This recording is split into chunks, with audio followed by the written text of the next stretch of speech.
বোনের হার্টে একটা ফুটো আছে। আমি বোনকে কথা দিয়েছি যেভাবে ওর অপারেশন করাবো। ওর জন্যই আমি কালের সাথে দিল্লিতে কাজে যাচ্ছিল।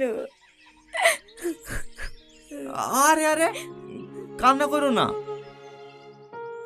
আপনি আমাকে একটা কাজ ম্যানেজ করে দেন না, যে কোনো কাজ। আমি সব কাজ করতে পারবো।